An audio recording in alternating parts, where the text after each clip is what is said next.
ولقد صرفنا للناس في هذا القرآن من كل مثل فأبى أكثر الناس إلا كفورا وقالوا لن نؤمن لك حتى تفجر لنا من الأرض ينبوعا أو تكون لك جنة من نخيل وعنب فتفجر الأنهار خلالها تفجيرا أو تسقط السماء كما زعمت علينا كسفا أو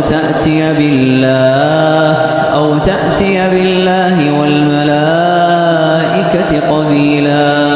أو يكون لك بيت من زخرف أو ترقى في السماء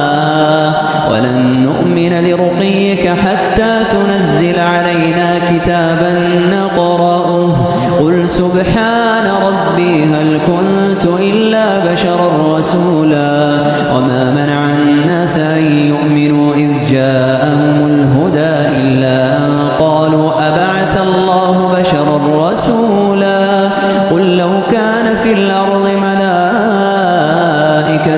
يمشون مطمئنين لنزلنا عليهم من السماء ملكا رسولا قل كفى بالله شهيدا بيني وبينكم إنه كان بعباده خبيرا بصيرا ومن يهد الله فهو المهتد ومن يضلل فلن تجد لهم أولياء من دونه ونحشرهم يوم القيامة على وجوههم عميا وبكما وصما مأواهم جهنم كلما خبت زدناهم سعيرا ذلك جزاؤهم بأنهم كفروا بآياتنا وقالوا أئذا كنا عظاما ورفاتا أئنا لمبعوثون خلقا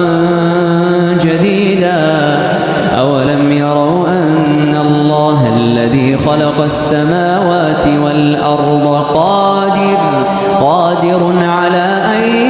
يخلق مثلهم وجعل لهم أجلا لا ريب فيه فأبى الظالمون إلا كفورا قل لو أنتم تملكون خزائن رحمة ربي إذا لأمسكتم خشية الإنفاق وكان الإنسان قتورا ولقد آتينا موسى 9 آيات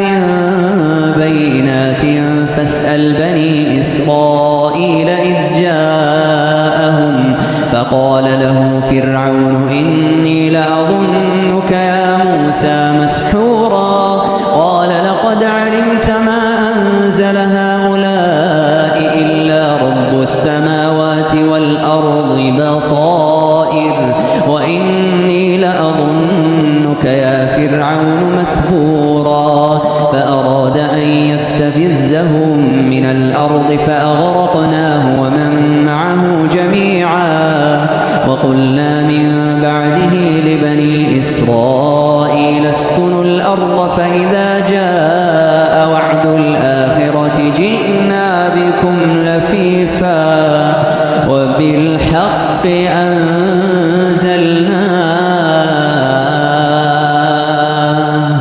وبالحق نزل وما أرسلناك إلا مبشرا ونذيرا وقرآنا فرقناه لتقرأه على الناس على مكث ونزلناه تنزيلا قل آمنوا به أو لا تؤمنوا إن الذين أوتوا العلم من قبله إذا يتلى عليهم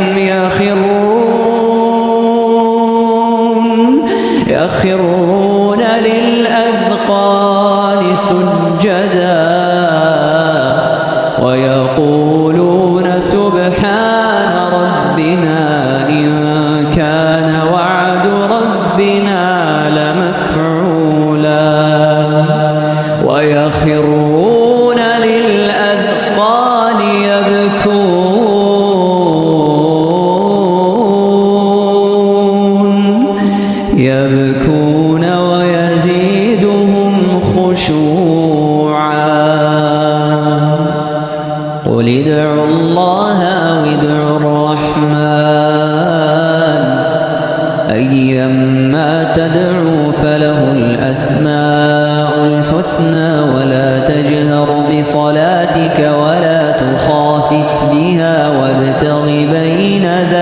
لك سبيلا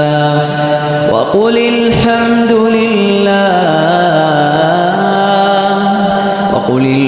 لله الذي لم يتخذ ولدا ولم يكن له شريك في الملك ولم يكن له ولي من الذل وكبره تكبيرا.